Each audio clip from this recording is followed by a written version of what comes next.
آج کی کہانی میں آپ سنیں گے کہ کیسے روشنیوں کا شہر نعمان کے لیے اندھیروں کا شہر بن گیا۔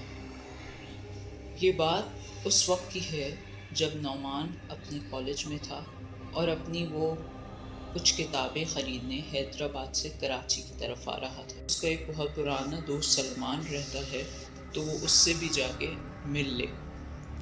جب وہ چیزیں خرید کے فارغ ہوا تو شام کے 5:30 بج چکے تھے، اور جیسے ہی سلمان کے محلے میں نعمان پہنچا تو اس کو کافی عجیب و غریب سے خیالات آنے لگے اور اس محلے کی رونقوں میں کچھ کمی نظر آئی۔ وہاں پہ کافی گپ اندھیرا ہوا تھا اور لوگوں کی کمی تھی۔ شام کا ٹائم تھا لیکن وہاں پر کوئی ایک انسان بھی نظر نہ آیا۔ جب نعمان نے دیکھا کہ وہ اس جگہ پہ پہنچ چکا ہے جہاں پر کوئی نہیں ہے تو اس نے جلد از جلد سلمان کا گھر ڈھونڈنے کی کوشش کری۔ بہت ساری گلیاں گھومنے کے بعد دیکھنے کے بعد اس کو سلمان کا گھر نہیں ملا، اور جب اس اور رات ڈھلنے لگی تو اس نے سوچا کہ اب واپسی کا رخ کیا جائے اور گھر چلا جائے۔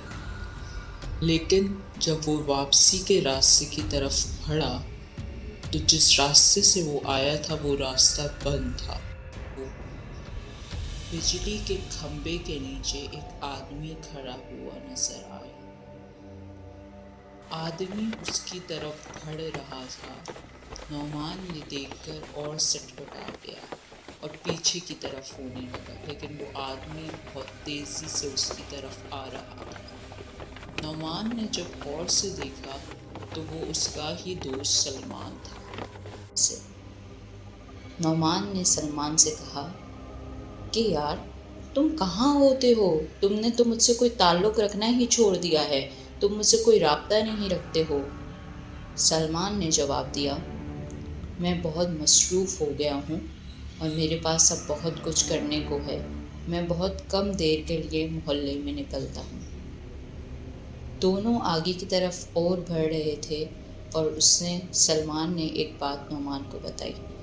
اس سے کہا کہ تمہیں وہ یاد ہے کاشف ہمارا جونیئر جس کو ہم بہت تنگ کیا کرتے تھے؟ تو نعمان نے کہا ہاں مجھے یاد ہے۔ سلمان نے اس کو بتایا کہ اس کی کچھ عرصے پہلے ڈیتھ ہو گئی ہے۔ نعمان گھبراتا ہے اور بولتا ہے اوہ کیسے؟ تو سلمان بتاتا ہے کہ ایک دن میں اور وہ قبرستان میں اس کے پاس سے گزر رہے تھے کہ اچانک سے ہمیں عجیب سی آوازیں آنا شروع ہو گئی۔ ہم جب قبرستان کے اندر گئے تو وہاں پر 2 لوگ کھڑے تھے۔ انہوں نے کہا کہ ہماری تھوڑی مدد کر دو اس قبر کو کھودنے میں۔ تو ہم ان کی مدد کرنے لگ گئے۔ مدد کرنے کے چکر میں کاشف جو ہے قبر میں گر گیا، اور اندھیرا چونکہ اتنا تھا ہمیں نظر نہیں آیا، اور کاشف نیم بے ہوشی میں اس کا سر نیچے جا کے پتھر سے لگا اور وہ ادھر بے ہوش ہو گیا اور اس کی کوئی آواز نہیں آئی۔ ہمیں بھی لگا کہ کاشف شاید دور کھڑا ہے تو ہمیں نظر نہیں آ رہا اور نہ ہی کوئی آواز نکال رہا ہے، تو ہم مٹی کھودنا شروع ہو گئے۔ کھودتے کھودتے وہ ابھی قبر کے اندر ہی تھا۔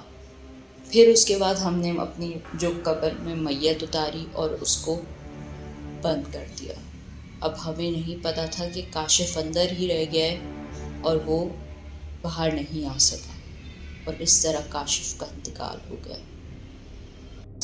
سلمان قبرستان کی طرف بڑھا اور اس اندھیرے میں غائب ہو گیا کہ بس اس کی چیخ و پکار کی آواز آنے لگی اور مدد مانگنے کی آواز آنے لگی، لیکن نعمان بہت گھبرایا ہوا تھا تو وہ اندر نہیں گیا قبرستان کے، اور وہیں سے سرپٹ بھاگ گیا۔ سلمان چونکہ اپنی غلطیوں کا ازالہ کر رہا تھا جو کہ اس نے کاشف کے ساتھ کیا تھا، تو جیسی کرنی ویسی بھرنی۔ جیسا اس نے اپنے دوست کی مدد نہیں کی اسی طریقے سے اس کے دوست نے بھی اس کی مدد نہیں کری، اور اس طریقے سے کر کے کاشف اور سلمان اسی قبرستان کی نظر ہو گئے۔